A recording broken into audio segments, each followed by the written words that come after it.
Welcome to Casa Academy Chapter 5, Part 8, where we will cover real estate brokerage activities and procedures. Today, we're going to completely demystify escrow timelines. If you've ever looked at the rules for handling earnest money and just felt, well, a little overwhelmed by all the counting and the strict deadlines, you are absolutely in the right place. We're going to break the whole shebang down so you know exactly what needs to happen and exactly when it needs to happen. Here at Casa Academy, we are literally laser focused on getting you completely prepared for your real estate practice down in Florida. And listen, handling escrow funds, that is one of the most closely regulated and frankly intensely scrutinized areas of the entire Florida real estate practice. Why? Because as licensees, you're being entrusted with money that belongs to other people. The rules are strict, and trust me, the state does not mess around with them.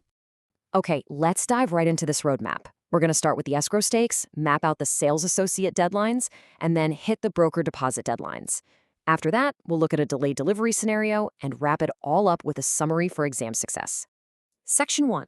The escrow stakes, protecting customer funds. So these strict timelines, they don't just exist to give you a headache or make the exam harder. They exist primarily to protect the public. To really understand the rules, we first need to trace the actual path the money takes. Think of it like a simple chain of custody. Step 1, the customer hands over the funds. Step 2, the sales associate receives them. Step 3, the broker gets them from the associate. And finally, Step 4, those funds are safely locked right into the escrow account.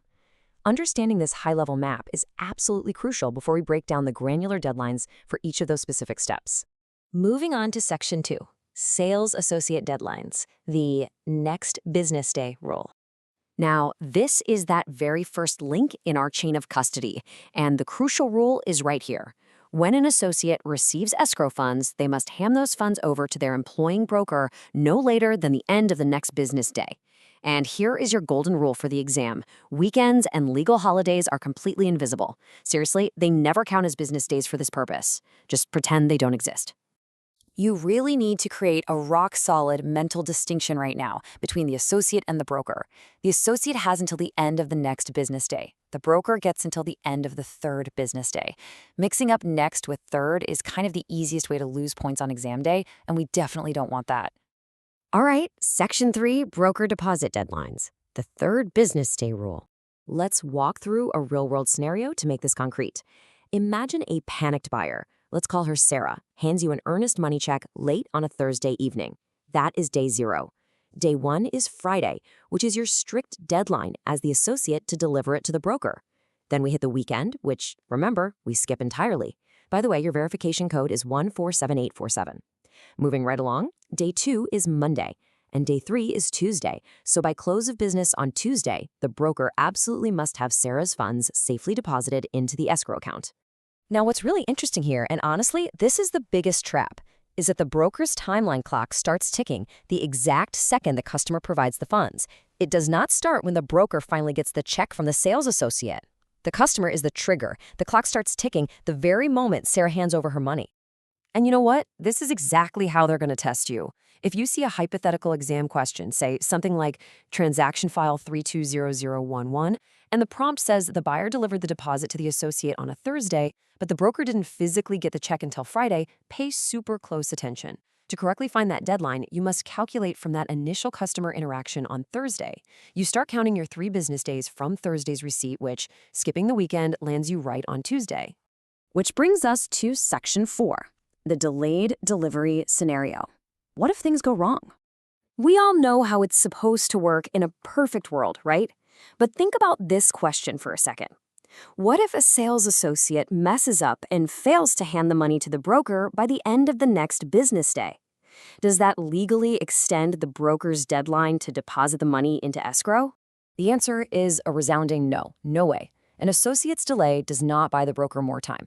The broker's deadline remains permanently anchored to the day the customer originally handed over the check.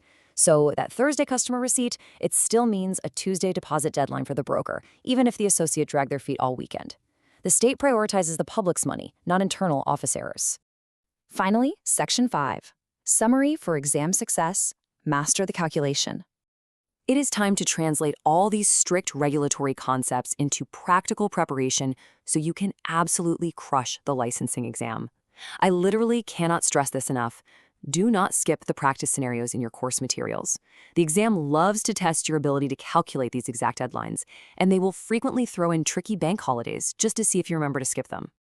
Let's lock in these core rules one last time. For the associate, the rule is the end of the next business day. For the broker, it's the end of the third business day, calculated directly from the customer's initial receipt. These deadlines are absolutely non-negotiable. They're strict, they are heavily enforced, and understanding them is basically essential for both your legal compliance and your overall success in real estate. So, I'll leave you with this final thought. If you were handed a test right now, can you confidently calculate that a Thursday receipt means a Tuesday deadline? Mastering these timelines, it isn't just about passing a test. It's about proving you're ready to be entrusted with protecting the public. Take the time to get this math right, and you'll be well on your way.